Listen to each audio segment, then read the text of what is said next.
Welcome to yet another episode of Service to Humanity, a program which brings to your screen activities of the Ministry of Humanitarian Affairs, Disaster Management and Social Development as it carries out its mandate. All is set for the commencement of the Stream 2 Empower and Knowledge program. Towards this end, we shall bring you highlights of the training of master trainers which took place last week in Abuja in preparation for the eventual takeoff. This episode will also carry a report of the Grant for Vulnerable Group program which held in Maiduguri, Borno State. This and more in this episode of the program. I remain your anchor, Habiba Zakzak. Please stay tuned. I tell you, anytime we're not producing, the fish farmers suffer. The people we engage suffer. The people we feed, that we give our fish heads to, they feel it. I'll only beg the government to continue with this and make it run more. We used to have children crying, parents will be chasing them to come to school, and they will be at the gate, they will be crying, they will hold on to the plate, they will not want to come into the gate. When they are not giving the food, some the attendance was very low. Now the children are always fit and healthy because of the food they eat. To make them attend class every day. I eat rice, meat, and carrots. I want to use this opportunity to thank the federal government for the feeding program.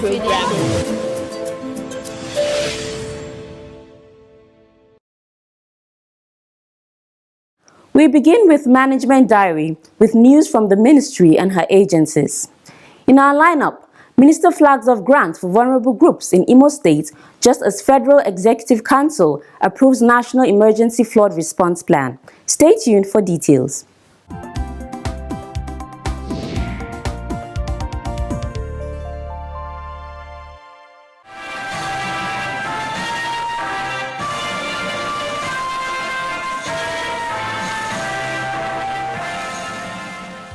The federal government has marked 3,894 beneficiaries to benefit from its cash grants for vulnerable groups and 4,738 beneficiaries to get interest-free loans under the Government Enterprise and Empowerment Program (GEEP) in Imo State.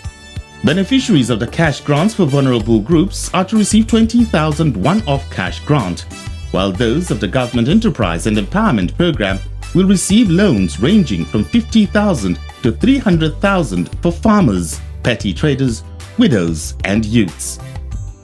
Minister of Humanitarian Affairs, Disaster Management and Social Development, Hajiya Sadiya Umar Farouk, was in Owerri, the Imo State capital, on Saturday the 10th of September 2022 to flag off the disbursement. And I'm very glad to see that these programs are working in Imo State. In her address, the minister appreciated the Imo State Governor, Hope Uzodinma, for his unwavering support to the humanitarian ministry. I must use this opportunity to sincerely appreciate Your Excellency for the tremendous support that you are giving us in the ministry. It is a clear demonstration of your commitment to your people. These programs are poor programs. The programs geared towards uplifting the lives of the poor and vulnerable in our country. It's an initiative of His Excellency President Muhammad Buhari since 2016. And I'm very glad to see that these programs are working in Imo State. And as I said, it's a clear demonstration of your own commitment to your people. Farouk also stated that the National Social Investment Programs have come to stay, as a bill was recently approved for enactment by the Federal Executive Council to that effect. On Wednesday last week, the Federal Executive Council has approved the bill to enact the law on the National Social Investment Program. And what this means is that these programs are going to be here forever, inshallah.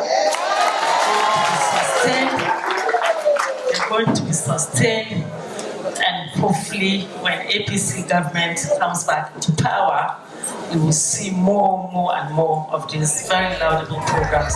Responding, the Imo State Governor, Hope Uzodinma, described the humanitarian ministry as the most passionate ministry in the country. The moment I saw the activities of the ministry, I decided to domesticate the ministry and floated Imo State Ministry of Humanitarian Affairs. The governor, on behalf of the people of Imo State, expressed appreciation to the minister and President Muhammadu Buhari as he pledged continued support from the Imo State government. I want to thank you, Honorable Minister. I want to thank also the President through you, and I assure you that the Imo State government will not disappoint your expectations in terms of partnership. High point of the event was the official flag-off, which saw the beneficiaries receive their cash grants and loans. Still under the NSIP program, Governor Hope Uzodinma also received utensils for the homegrown school feeding program, just as independent monitors received tablets and employment letters.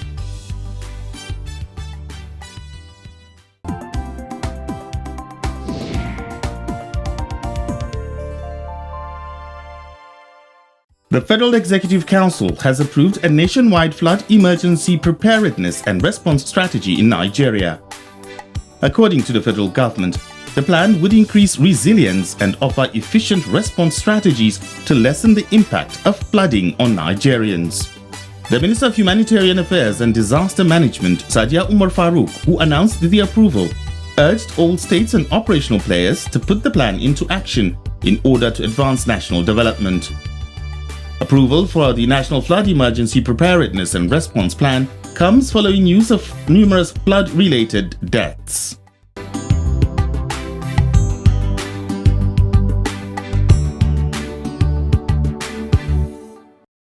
You are still watching Service to Humanity, your window into the activities of the Ministry of Humanitarian Affairs, Disaster Management and Social Development and its agencies as it carries out its mandate.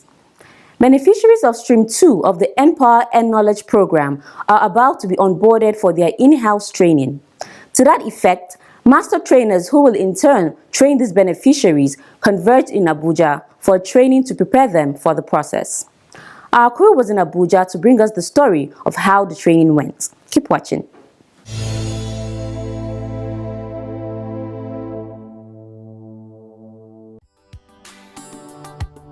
Ministry of Humanitarian Affairs, Disaster Management and Social Development has organized a training for master trainers of the Empower and Knowledge Stream 2 program.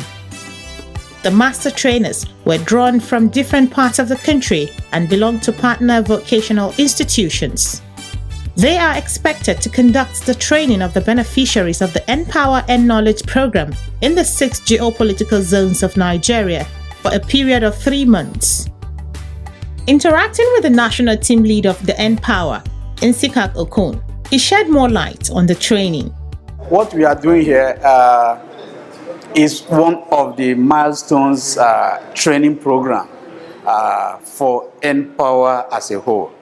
I recall that Empower, we have different components, the graduate component and then the non-graduate component. Under the non-graduate component, we'll still cascade it down to what we call the N-Knowledge and then the N-Build program. What we are doing here is the training program for the master trainers of the N-Knowledge program. What we call N-Knowledge is an ICT-driven program of the Empower program. And what we do there is that we have segmented the country into 6 zones, the 6 geopolitical zones: the Northwest, the Northeast, North Central, South-South, Southeast, and Southwest. And then this program will take place simultaneously in all these zones. Beneficiaries of the Empower and Knowledge program shall receive 30,000 naira as transportation allowance to and from the training camp, as well as a monthly stipend of 10,000 naira for the period of the 3-month in-house training and 6 months internship. They will also receive training in the following areas: N-Tech hardware, N-Tech software, and creative script writing, and creative animation. So if you get it wrong, definitely the result will be wrong. Am I right? In his address to the master trainers, Nsikak Okon, national team lead of the Empower, challenged them to be committed to acquiring the desired knowledge to effectively carry out the task that lies ahead of them. Once you get it right, we'll know that the implementation would have less challenges, and then the outcome will be overflowing. So I want everybody to take it as a serious, one of those serious things that you should do. Of course, you know you are going to deal with what we call the youth demographic. You are not going to deal with elderly people. You are going to deal with people that have command of the social media. You are going to deal with people that have command of the service. So anything, any mistake that you are making is because of your implementation of these programs. The whole world sees what you do. The beneficiary will put you under stringent attack.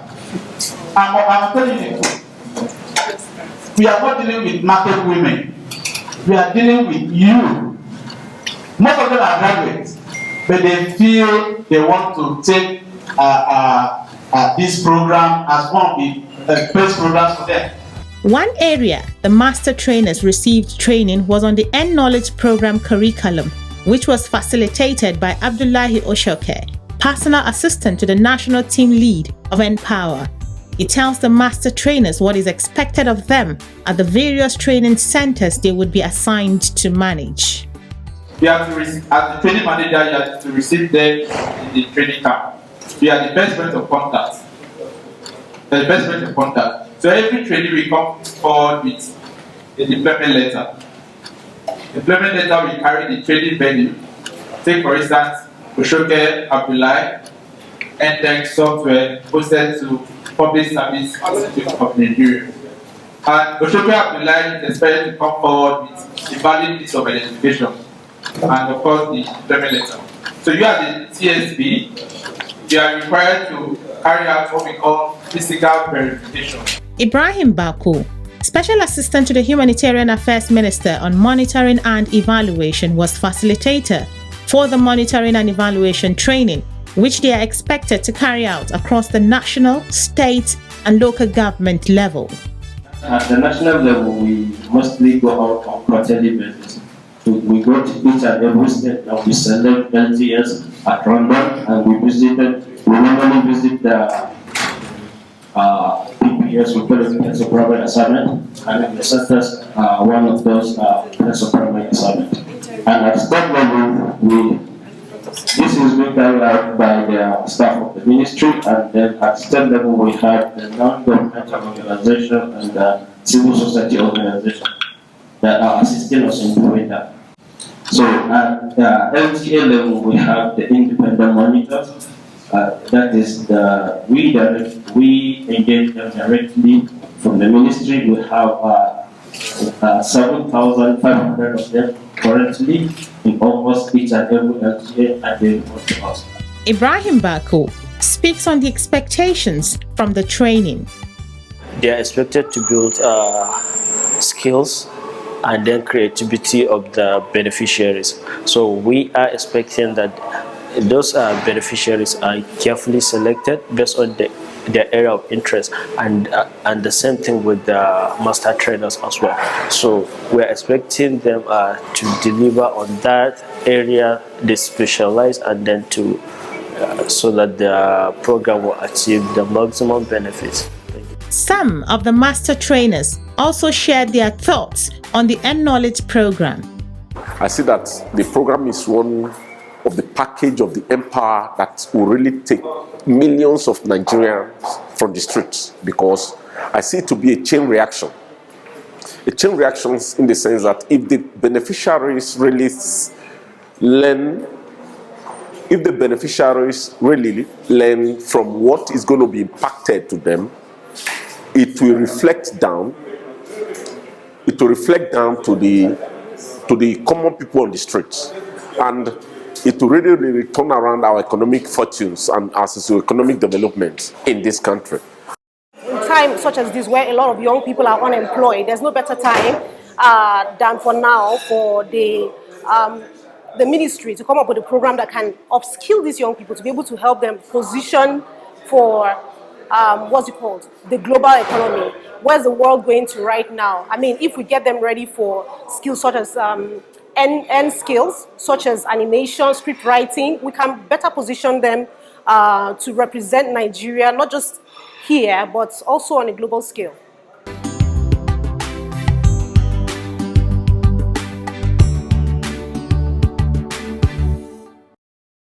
One of the components of the National Social Investment Programs, which the Humanitarian Ministry has recently introduced and which will help government's efforts to turn around the lives of poor and vulnerable Nigerians, is the Grant for Vulnerable Groups.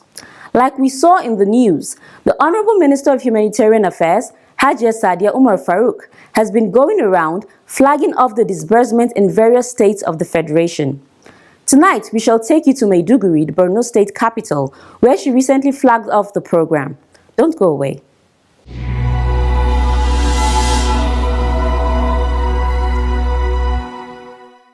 The federal government, as part of its efforts to address poverty, which is increasingly prevalent in Nigeria, has targeted 7,264 persons to benefit from its Grant for Vulnerable Groups program in Borno State.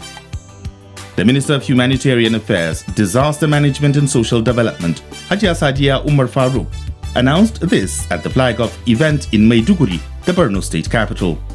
Farouk stated that the program took off in 2020 as a grant for rural women to sustain the social inclusion agenda of President Buhari's administration, in line with its commitment to lifting 100 million Nigerians out of poverty in 10 years.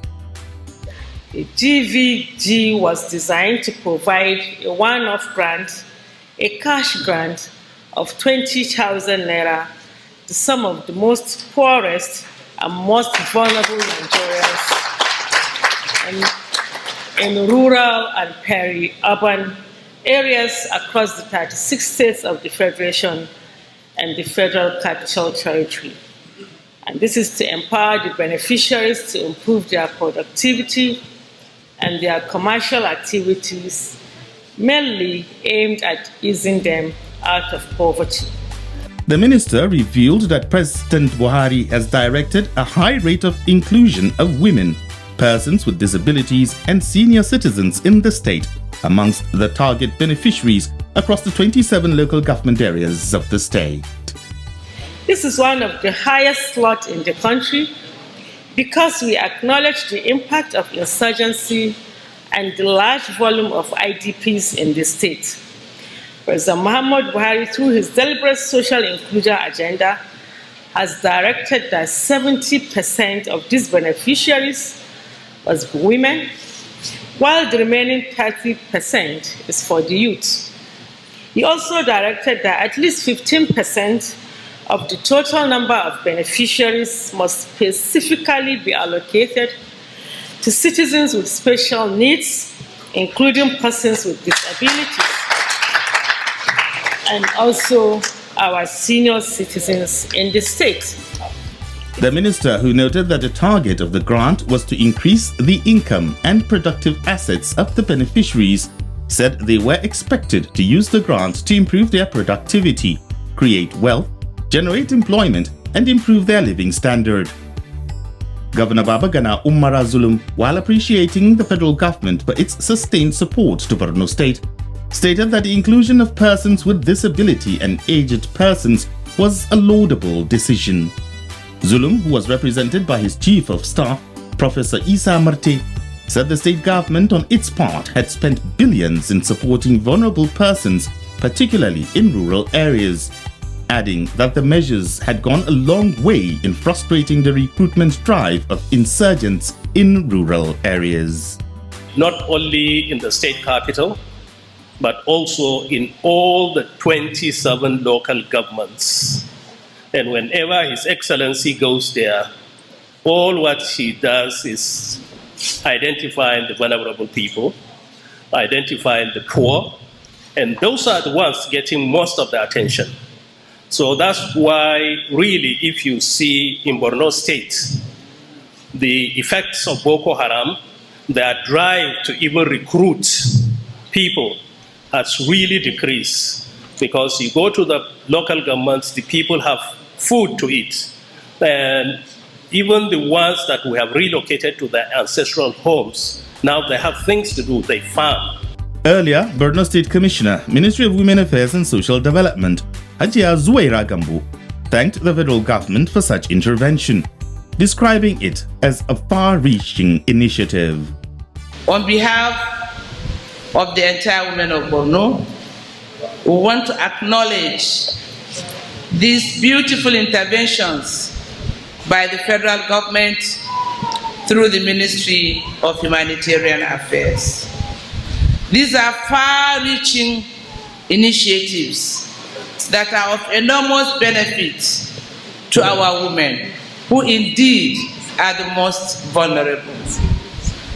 I will not itemize them one by one, but we are most grateful, we appreciate, we have benefited, and inshallah, we hope to benefit. Thank you, Mr. President. Thank you, Madam Minister. Thank you, our Governor. Other programs carried out by the minister in Maiduguri included the distribution of starter packs to 168 end skills beneficiaries and digital payment for conditional cash transfers. She further performed the onboarding of independent monitors and inauguration of the sensitization to the National Homegrown School Feeding Program. Some of the beneficiaries took time to appreciate the federal government for the initiative. We are very grateful. May God bless them. It will benefit us and our children, and we shall invest it in our businesses. Inshallah. We are thankful to the Almighty Allah and the government of the Baba Buhari and Mrs. Fadia Umar Faruqi. We thank a lot for them. They're supporting us. They reduce the poverty, so we can't say anything to them, but may Allah bless them. As part of the instruction from the President on inclusion, persons living with disability were also carried along. Mohammed Abacha and Ibrahim Musa also expressed their appreciation to the government. Gaskiya mun ji daɗi wannan program da Baba Buhari ya kawo mana a Borno State. We are very grateful for this program brought to us by President Buhari. It has helped us get over our experiences in the hands of Boko Haram because it has brought us progress we can't forget. My disability does not marginalize me. I've been included in a program to be uplifted. I feel highly delighted for that. And one of the common things that identified people with disability is that being on the street. But this government considers that a person with disability can also be an independent with such a support so that he or she can also be a self-reliant.